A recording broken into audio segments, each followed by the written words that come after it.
ओम शांति। कहा जाता है भक्तों की रक्षा करने वाला भगवान। ये अक्षर क्यों कहा जाता है? क्योंकि वास्तव में आत्मा जो पावन थी, सर्वगुण संपन्न, 16 कला संपूर्ण निर्विकारी थी, 16 कला संपूर्ण थी, वो 5 विकारों के वशीभूत होने के कारण प्योर सोना से कोयले समान काली हो गई।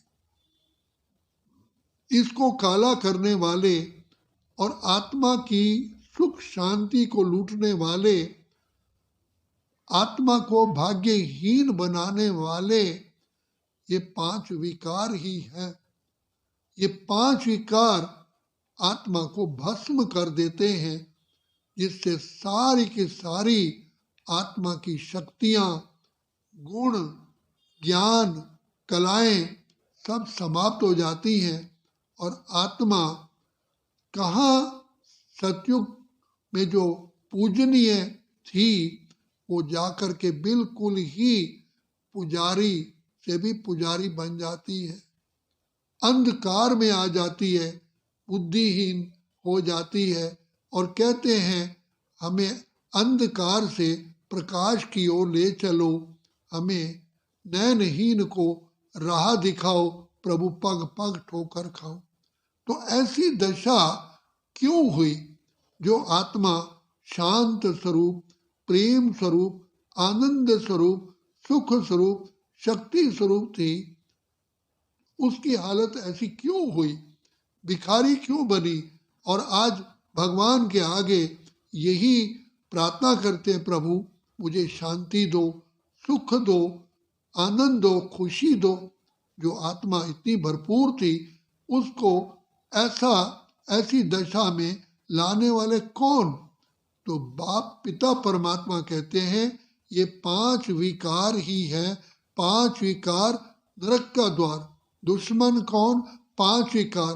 जब छोड़ोगे 5 विकार तभी मिटेगा भ्रष्टाचार।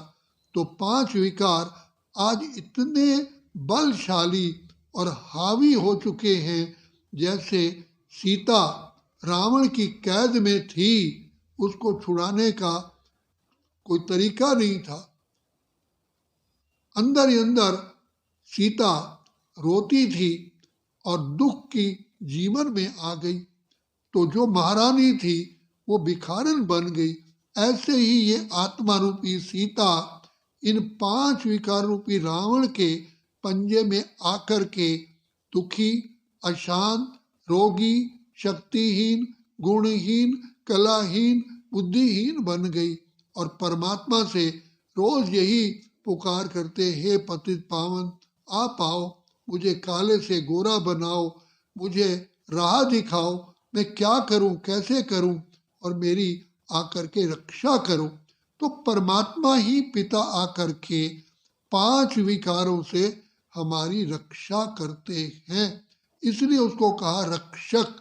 तो जब 5 विकारों से आत्मा की रक्षा होती है तो आत्मा में जो निज गुण हैं वो आ जाते हैं, भाग्य उदय हो जाता है, अर्थात काले से गोरी आत्मा बन जाती है, पति से पावन बन जाती है। इसलिए परमात्मा को कहा जाता है भक्तों का रखवाला। तो भक्तों पर रखवाला का अर्थ ही यही है, जो भक्त विकारी भ्रष्टाचारी बन चुके हैं, पतित बन चुके हैं और रोज कहते हैं विषय विकार मिटाओ, पाप हरो देवा। रोज आरती करते हैं, रोज ही रिक्वेस्ट करते हैं, लेकिन छूट नहीं पाते।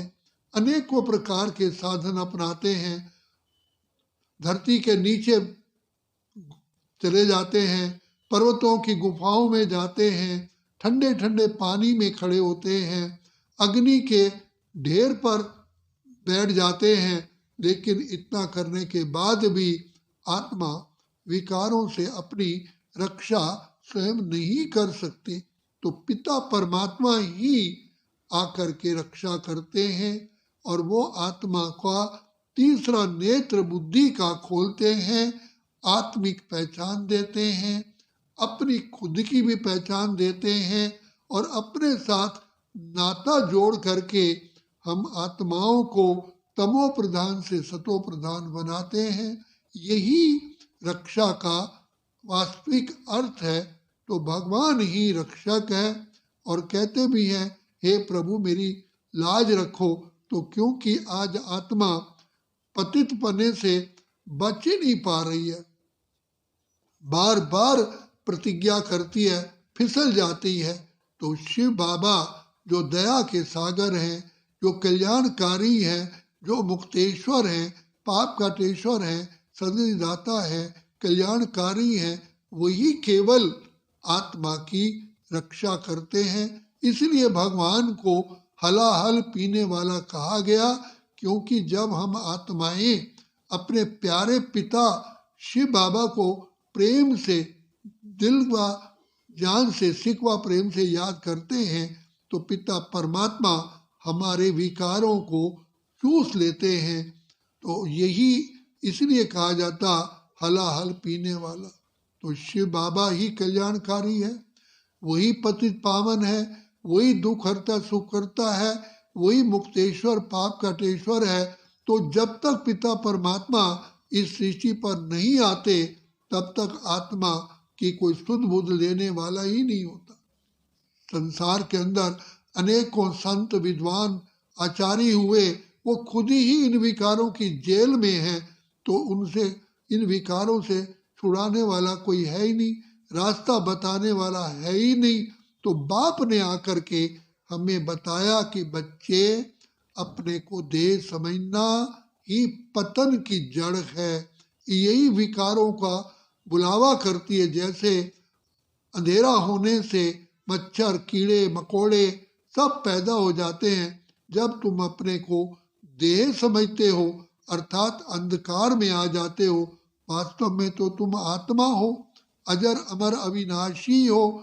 इस देह द्वारा कर्तव्य करते हो और कहते भी हो कि एक दिन मुझे इस संसार से चले जाना है।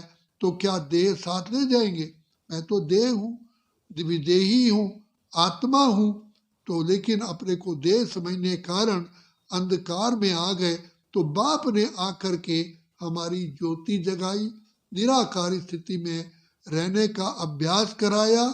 और जैसे कि इस निराकार स्थिति में आने से इस विषय सागर में हम तैरना सीख जाते हैं और इसी तैरते तैरते हम भव सागर पार करते हुए, विषय सागर पार करते हुए क्षीर सागर चले जाते हैं।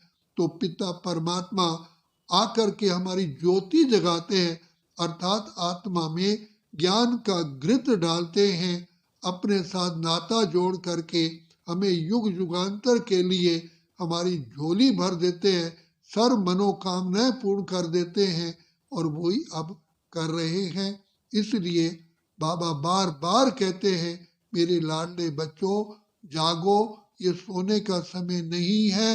अपने आप अपनी मैल को खुद धोना है, क्योंकि जीव आत्मा अपना ही मित्र, अपना ही शत्रु है। जैसा कर्म हम करते हैं वैसा फल पाते हैं। तो बाप हमें शिक्षा दे करके हमें विधि बताते हैं, विधि का विधान बताते हैं, लेकिन करना हमें ही पड़ता है।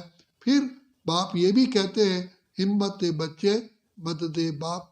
थोड़ी सी हिम्मत हम रखते हैं, एक कदम बढ़ाते हैं, बाप 1000 कदम बढ़ा करके हमें निर्विकारी बना करके, सत्व प्रधान बना करके फिर से स्वर्ग का स्वराज्य देते हैं। वर्तमान समय दे रहे हैं, यही पाने का समय है। अच्छा, ओम शांति, ओम शांति, ओम शांति।